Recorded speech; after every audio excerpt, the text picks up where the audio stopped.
Hello दोस्तों, स्वागत है आपका अपना ही चैनल अंबेडकर क्लासेस में। तो आइए फिर से हम वीवीआई ऑब्जेक्टिव क्वेश्चन लेकर आ गए हैं। तो इस चैप्टर का नाम है प्रकाश के परावर्तन तथा अपवर्तन। तो चलिए हम लोग पहला क्वेश्चन देखते हैं। तो पहला क्वेश्चन कह रहा है कि प्रकाश की किरण गमन करती है। तो सिंपल सा क्वेश्चन है कि प्रकाश की किरण गमन करती है, तो इसका राइट ऑप्शन कौन सा होगा? तो ऑप्शन नंबर ए, यानी कि सीधी रेखा में। जो प्रकाश की किरण गमन करती है वो कौन सी रेखा में गमन करती है? तो सीधी रेखा में। चलिए नेक्स्ट क्वेश्चन देखते हैं। नेक्स्ट क्वेश्चन कह रहा है कि प्रकाश का वेग न्यूनतम होता है, यानी कि प्रकाश का वेग न्यूनतम किस में होता है? निर्वात में होता है, या जल में, या वायु में, या कांच में? तो इसका राइट ऑप्शन कौन सा होगा दोस्तों? यानी कि दूसरा का राइट ऑप्शन होगा ऑप्शन नंबर डी, यानी कि कांच में। आगे देखते हैं। अगला कह रहा है कि मोटर गाड़ी के चालक के सामने लगा रहता है कौन सा दर्पण? यानी कि साइड मिरर में जो जिस दर्पण का प्रयोग करते हैं वह कौन सा होता है? समतल होता है, या उत्तल होता है, या अवतल होता है, या उत्तल लेंस होता है? तो इसका राइट ऑप्शन कौन सा होगा? तो 3 का होगा बी, यानी कि इसका राइट ऑप्शन कौन सा होगा? ऑप्शन नंबर बी, यानी उत्तल लेंस। आइए अगला क्वेश्चन देखते हैं। अगला क्वेश्चन कह रहा है कि मोटर कार के हेडलाइट में किसका प्रयोग होता है? यानी कि मोटर चालक के हेडलाइट में कौन सा दर्पण का प्रयोग करते हैं? तो समतल, उत्तल, अवतल, या उत्तल लेंस? तो इसका राइट ऑप्शन होगा 4 का ऑप्शन नंबर सी, यानी कि अवतल दर्पण का। इसका राइट ऑप्शन होगा ऑप्शन नंबर सी, 4 का सी। चलिए आगे देखते हैं। आगे कि समतल दर्पण द्वारा बना प्रतिबिंब होता है, यानी कि समतल दर्पण में कैसा प्रतिबिंब बनता है? वास्तविक बनता है, या काल्पनिक बनता है, या फिर दोनों बनता है, या फिर कोई भी प्रतिबिंब नहीं बनता है? तो इसका राइट ऑप्शन होगा 5 का कौन सा? तो 5 का होगा ऑप्शन नंबर बी, यानी कि काल्पनिक बनता है। जब भी समतल दर्पण प्रतिबिंब बनता है वो कैसा बनता है? काल्पनिक बनता है। चलिए आगे देखते हैं। आगे कह रहा है कि लेंस की क्षमता का एसआई मात्रक होता है, कि लेंस की क्षमता का एसआई मात्रक क्या होता है? जल्दी से ना कमेंट करिए और बताइए कि इसका राइट ऑप्शन कौन सा होगा। लेंस की क्षमता का एसआई मात्रक जो बार बार एग्जाम में पूछे जाते हैं, इसको हम वीवीआई बोल सकते हैं। ठीक है, तो इसका राइट ऑप्शन कौन सा होगा? तो ऑप्शन नंबर ए, यानी कि क्या बोलते हैं? डायोप्टर। क्या बोल देते हैं दोस्तों? डायोप्टर। अगला कह रहे हैं कि प्रकाश की किरणों का पथ दर्शाने वाला चित्रों को कहा जाता है, कि जो प्रकाश की किरणों का पथ दर्शाते हैं उस चित्रों को क्या कहते हैं? किरण आरेख कहते हैं, या फोकस कहते हैं, या किरण पुंज कहते हैं, या सभी बोलते हैं? यानी कि किरण पुंज, फोकस और किरण आरेख सभी बोलते हैं। तो इसका 7 का राइट ऑप्शन कौन सा होगा? ऑप्शन नंबर ए, यानी कि किरण आरेख बोलते हैं। चलिए अगला देखते हैं क्वेश्चन। आगे कह रहा है कि 2D क्षमता वाले लेंस का फोकसांतर होता है, यानी कि 2D क्षमता वाले लेंस का फोकसांतर कितना होता है? 20 सेंटीमीटर, 30, 40, या 50 सेंटीमीटर? तो 8 का राइट ऑप्शन कौन सा होगा? 8 का हो जाएगा दोस्तों डी, यानी कि 50 सेंटीमीटर। चलिए आगे देखते हैं। आगे है कि किसी उत्तल लेंस का फोकसांतर 50 सेंटीमीटर है तो उसकी क्षमता क्या होगी? यानी कि किसी उत्तल लेंस का फोकसांतर 50 सेंटीमीटर है तो उसकी क्षमता क्या होगी? क्या होगी? तो इसका राइट ऑप्शन होगा ऑप्शन नंबर डी, 2D। चलिए अगला क्वेश्चन देखते हैं। तो अगला क्वेश्चन क्या है कि प्रकाश के किरणों के समूह को क्या कहते हैं? यानी कि प्रकाश के किरणों के समूह को हम क्या कहते हैं? प्रकाश स्रोत कहते हैं, या किरण पुंज कहते हैं, या प्रदीप्त कहते हैं, या प्रकीर्णन कहते हैं? तो 10 का राइट ऑप्शन होगा ऑप्शन नंबर बी, यानी कि किरण पुंज कहते हैं। चलिए अगला देखते हैं। आगे कह रहा है कि अवतल लेंस की क्षमता होती है, यानी अवतल लेंस की क्षमता क्या होती है? ऋणात्मक होती है, या धनात्मक होती है, या ए और बी, यानी कि धनात्मक ऋणात्मक दोनों होती है, या इनमें से कोई नहीं होती है? तो अवतल लेंस की क्षमता क्या होती है? ऋणात्मक या धनात्मक? तो 12 का राइट ऑप्शन कौन सा होगा जी? तो 12 का हो जाएगा ए, यानी कि ऋणात्मक, ऑप्शन नंबर ए। और एक बात और, अगर यहाँ पे कह रहा है कि अवतल लेंस की क्षमता क्या होती है? तो ऋणात्मक। लेकिन अगर कह देगा कि उत्तल लेंस, अगर कह देगा यहाँ पे कि उत्तल लेंस तो उत्तल लेंस में कौन सा हो जाएगा, तो उत्तल लेंस में हो जाएगा ये वाला, यानी कि धनात्मक। ठीक है, चलते हैं आगे।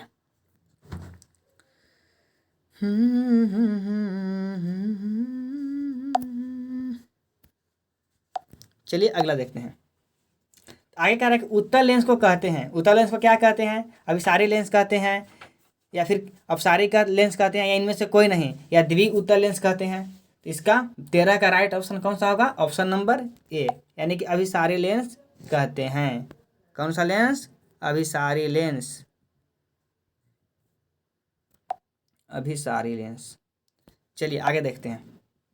आगे कह रहा है कि अवतल लेंस को कहते हैं, अवतल लेंस को क्या कहते हैं, सॉरी यहाँ पे कह रहे उत्तल लेंस को क्या कहते हैं, अभिसारी। तो अवतल लेंस को क्या कहेंगे, आप लोगों को तो पता ही होगा, जल्दी से ना कमेंट करिए और बताइए कि अवतल लेंस को क्या कहते हैं। जब उत्तल लेंस को हम कहते हैं अभिसारी, तो अवतल लेंस को हम क्या कहते हैं। तो 14 का राइट ऑप्शन क्या होगा, ऑप्शन नंबर बी, यानी कि द्वि अवतल लेंस, द्वि अवतल लेंस कहते हैं। चलिए अगला क्वेश्चन देखते हैं। निम्न में से कौन सा पदार्थ लेंस बनाने के लिए प्रयुक्त नहीं किया जाता है, यानी कि इस चारों में से, यानी कि जल, कांच, प्लास्टिक या मिट्टी, इसमें से कौन सा ऐसा चीज है जिससे हम लेंस नहीं बना सकते हैं, लेंस नहीं बना सकते हैं। तो इसका 15 का राइट ऑप्शन कौन सा होगा, तो 15 का राइट ऑप्शन हो जाएगा डी, यानी कि मिट्टी से हम लेंस नहीं बना सकते हैं। आगे देखते हैं। आगे कह रहा है कि किस दर्पण से हमेशा वस्तु से छोटा प्रतिबिंब प्राप्त होता है, यानी कि हमेशा, यानी कि ऐसा कौन सा दर्पण है जिससे वस्तु का प्रतिबिंब हमेशा छोटा होता है, हमेशा छोटा। तो 16 का राइट ऑप्शन होगा बी, यानी कि उत्तल लेंस में होता है, वस्तु से छोटा प्रतिबिंब बनता है। आगे आगे कह रहा है कि किस दर्पण से वस्तु का बड़ा प्रतिबिंब बनता है, किस दर्पण से वस्तु, यानी किस दर्पण में वस्तु का प्रतिबिंब बड़ा बनता है। तो 17 का राइट ऑप्शन होगा ऑप्शन नंबर बी, तो अवतल में। चलिए अगला देखते हैं। हाल देखते हैं दोस्तों, 48 क्वेश्चन को हम लोग को आज कवर कर लेना है। कह रहा है कि प्रकाश के परिवर्तन के कितने नियम होते हैं। तो प्रकाश के परिवर्तन कितने नियम होते हैं, तो प्रकाश के परिवर्तन के 2 नियम होते हैं, यानी कि 18 का कौन सा हो जाएगा, बी। अब कौन कौन, हाँ आप लोग कमेंट करके बताइए कि प्रकाश के परिवर्तन के 2 नियम होते हैं, लेकिन कौन कौन होते हैं, कौन कौन, आप लोग को कमेंट करके बताना है क्या, कि कौन कौन होते हैं, कमेंट करके नीचे बताइए। अगला क्वेश्चन देखते हैं हम लोग। अगला क्वेश्चन कह रहा है कि जब प्रकाश की किरण हवा से कांच में प्रवेश करती है तो मुड़ जाती है, यानी कि जब प्रकाश की किरणें हवा से कांच में प्रवेश करती है तो किस ओर मुड़ती है, अभिलंब से दूर भागती है, या अभिलंब के निकट जाती है, या अभिलंब के समानांतर हो जाती है, या इनमें से कोई नहीं। तो 19 का राइट ऑप्शन होगा ऑप्शन नंबर बी, यानी कि अभिलंब के निकट, अभिलंब की ओर चली जाती है। अगला क्वेश्चन देखते हैं।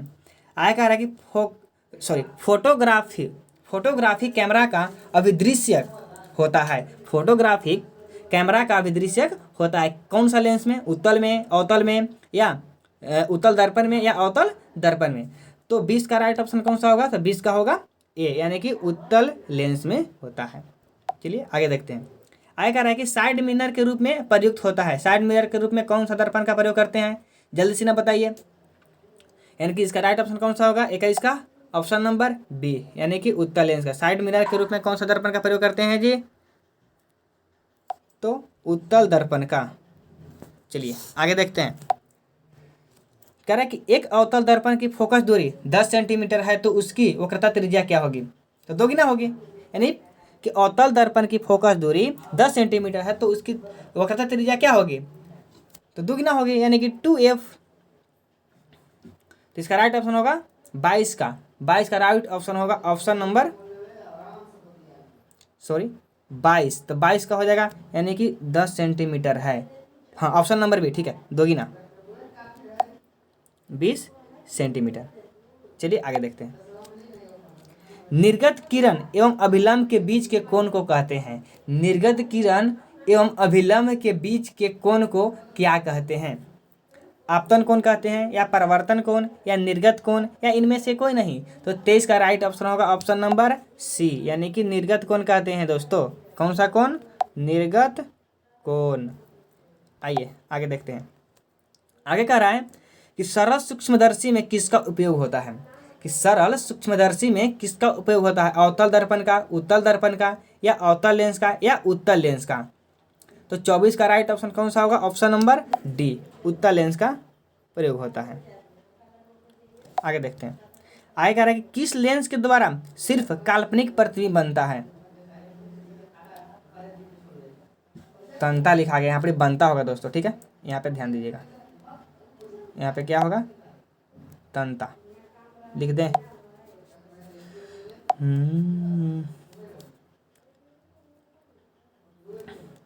बनता,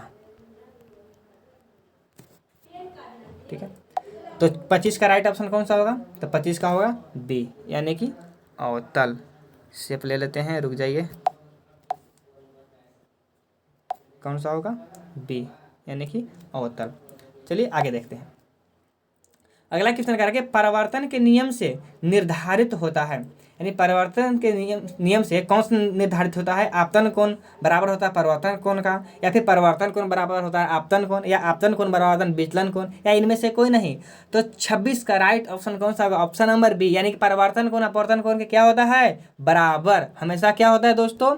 तो बराबर होता है। इसका राइट ऑप्शन कौन सा होगा? Option number B. बार बार एग्जाम में पूछ जाते हैं दोस्तों ये, इसको तुम ध्यान पे रखना, एकदम जब जुबान पे रखना, जुबान पे, कि परावर्तन के नियम क्या होते हैं? तो सॉरी, हाँ, परावर्तन के नियम से निर्धारित क्या होते हैं? तो परावर्तन कोण अपवर्तन कोण के क्या होते हैं? तो बराबर होते हैं। आगे अगला कह रहा है कि काल्पनिक प्रतिबिंब होता है। काल्पनिक प्रतिबिंब कैसा होता है? सीधा होता है, उल्टा होता है, या दोनों होता है? इनमें से कोई नहीं। तो 27 का होगा ऑप्शन नंबर ए, यानी कि काल्पनिक प्रतिबिंब कैसा होता है? सीधा होता है, एकदम सीधा, आप लोगों की तरह जो लाइक नहीं करते हैं दोस्तों। चलिए आगे आगे देखते हैं। कह रहा है कि लेंस में मुख्य फोकस की संख्या कितनी होती है? कि लेंस में मुख्य फोकस की संख्या कितनी होती है? लेंस में मुख्य फोकस की संख्या कितनी होती है? 2 होती हैं, 1 होते हैं, 3 होते हैं, इनमें से कोई नहीं? जल्दी से ना कमेंट करिए, बताइए कि इसका राइट ऑप्शन कौन सा होगा। तो 28 का राइट ऑप्शन होगा ए, यानी कि 2। आगे देखते हैं। आगे कह रहा है कि दाढ़ी बनाने में कौन सा दर्पण प्रयुक्त होता है? जब हम लोग दाढ़ी बनाते हैं, देखते हैं कि आगे आईना लगा रहता है, तो उसमें कौन सा दर्पण का प्रयोग किया जाता है? तो 30 का राइट ऑप्शन होगा ऑप्शन नंबर सी, यानी कि अवतल दर्पण लगा रहता है। आइए, कह रहा है कि एक उत्तल लेंस की क्षमता एक डायोप्टर है, तो उस लेंस की फोकस दूरी क्या होगी? उत्तल लेंस की क्षमता एक डायोप्टर है, तो उस लेंस की क्षमता क्या होगी? तो 31 का राइट ऑप्शन होगा ऑप्शन नंबर सी, यानी कि 100 सेंटीमीटर। कितना? 100 सेंटीमीटर। आगे देखते हैं। आगे कह रहे हैं किसी गोलीय दर्पण तथा किसी किसी गोलीय दर्पण तथा किसी पतले गोलीय लेंस दोनों की फोकस दूरी 25 सेंटीमीटर है, तो दर्पण तथा लेंस संभवतः है, यानी कि दर्पण तथा लेंस, या फिर दर्पण होगा या लेंस होगा, कौन सा होगा?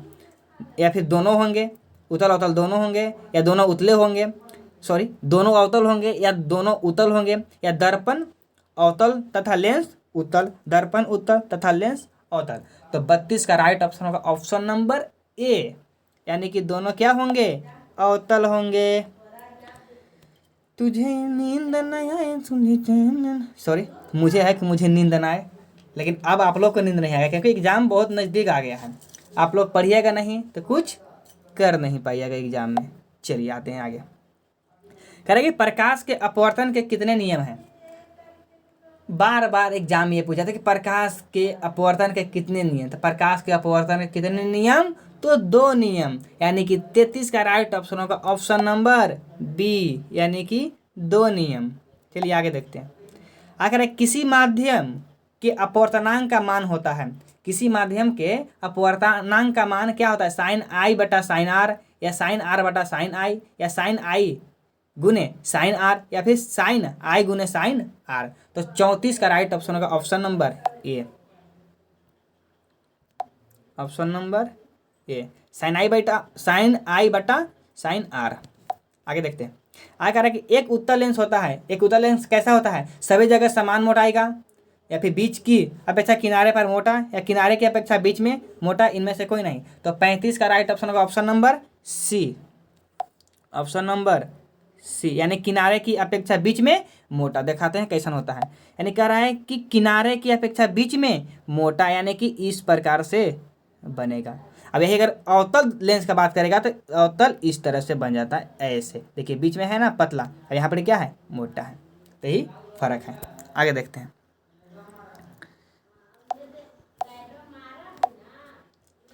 आगे कह रहा है कि अवतल लेंस का आवर्धन m बराबर होता है, यानी कि m बराबर सूत्र क्या होता है। तो 36 का राइट ऑप्शन होगा ऑप्शन नंबर डी।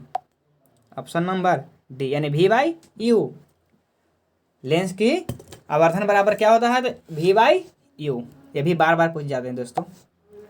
आगे कह रहे हैं कि गोलीय दर्पण में फोकसांतर एवं वक्रता त्रिज्या के बीच संबंध है। यानी कि जब गोलीय दर्पण में फोकसांतर एवं वक्रता त्रिज्या के बीच क्या संबंध है, जल्दी बताइए, कमेंट करके जल्दी से ना बताइए कि 37 का राइट ऑप्शन कौन सा होगा। तो 37 का राइट ऑप्शन कौन सा होगा दोस्तों, तो ऑप्शन नंबर ए, यानी कि r बराबर 2f। आगे कह रहे हैं कि सोलर कुकर में प्रयोग किया जाता है। सोलर कुकर में कौन सा दर्पण प्रयोग किया जाता है, अवतल दर्पण या उत्तल दर्पण या समतल दर्पण या उत्तल तथा अवतल दोनों। तो 38 का राइट ऑप्शन कौन सा होगा, तो 38 का राइट ऑप्शन होगा ऑप्शन नंबर ए, यानी कि अवतल दर्पण। चलिए आगे देखते हैं। आगे कह रहे हैं उत्तल लेंस में बना प्रतिबिंब होता है। यानी उत्तल लेंस में कैसा प्रतिबिंब बनता है, बराबर और सीधा, वास्तविक और उल्टा, या वास्तविक और सीधा, या इनमें से कोई नहीं। तो 39 का राइट ऑप्शन होगा ऑप्शन नंबर बी, यानी वास्तविक और उल्टा। आगे फिर उत्तल लेंस में जब बीम f और 2f के बीच रखा जाता है तब बना प्रतिबिंब कैसा होगा। यानी उत्तल लेंस में जब भी बीम को अगर हम f और 2f के बीच रखते हैं तब उसका प्रतिबिंब कैसा बनता है, बड़ा और वास्तविक, या छोटा और वास्तविक, या छोटा और काल्पनिक, या बड़ा और काल्पनिक। तो इसका 40 का राइट ऑप्शन कौन सा होगा, तो 40 का राइट ऑप्शन ऑप्शन नंबर ए, यानी कि बड़ा और वास्तविक। चलिए अगला क्वेश्चन देखते हैं। 41 नंबर कह रहा है कि दो वक्रीय पृष्ठों से घिरे ठोस माध्यम को कहते हैं, कि दो वक्रीय पृष्ठों से घिरे ठोस माध्यम को क्या कहते हैं, गोलीय दर्पण कहते हैं, या त्रिज्या कहते हैं, या गोलीय लेंस कहते हैं, या समतल दर्पण कहते हैं। तो 41 का राइट ऑप्शन होगा ऑप्शन नंबर सी, क्या कहते हैं, गोलीय लेंस कहते हैं। आगे कह रहा है कि वह गोलीय दर्पण जो बाहर की तरह वह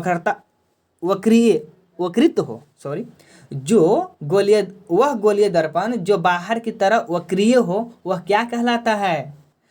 तो 42 का राइट ऑप्शन कौन सा होगा, ऑप्शन नंबर सी, क्या कहलाता है, उत्तल लेंस कहलाता है, उत्तल लेंस। आगे कह रहे हैं कि गोलीय दर्पण के परावर्तक पृष्ठ के केंद्र को दर्पण का कहा जाता है। यानी कि गोलीय दर्पण के परावर्तक पृष्ठ के केंद्र को दर्पण का क्या कहा जाता है, मध्य, ध्रुव, गोलार्ध या अक्ष। तो 43 का राइट ऑप्शन कौन सा होगा, ऑप्शन नंबर बी, ध्रुव कहा जाता है। क्या कहा जाता है, ध्रुव। आगे कह रहे किसी लेंस द्वारा उत्पन्न आवर्धन का एसआई मात्रक क्या होता है। यानी कि आवर्धन, यानी कि कोई भी लेंस का आवर्धन बराबर सूत्र क्या होता है, आवर्धन का एसआई मात्रक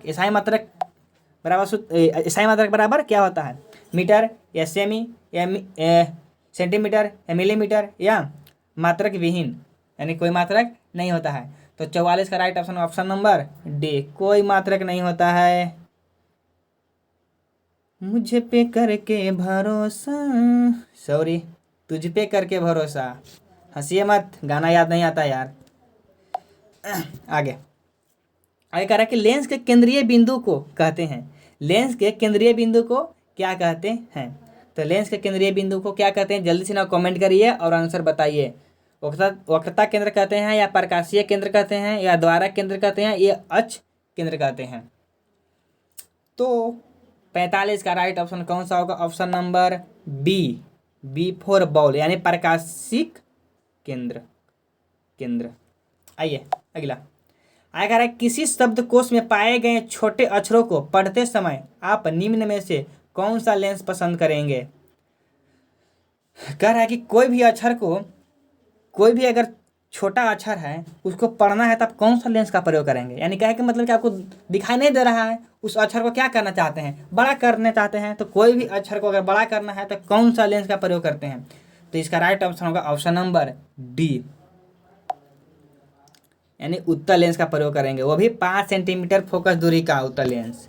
ठीक है, अगला यानी 47 नंबर, इनमें से कौन सा दर्पण का सूत्र है। बार बार क्वेश्चन पूछा जाता है, यानी कि समझिए कि एम वी आई है दोस्तों, एम वी आई कहेगा कि दर्पण सूत्र कौन सा है।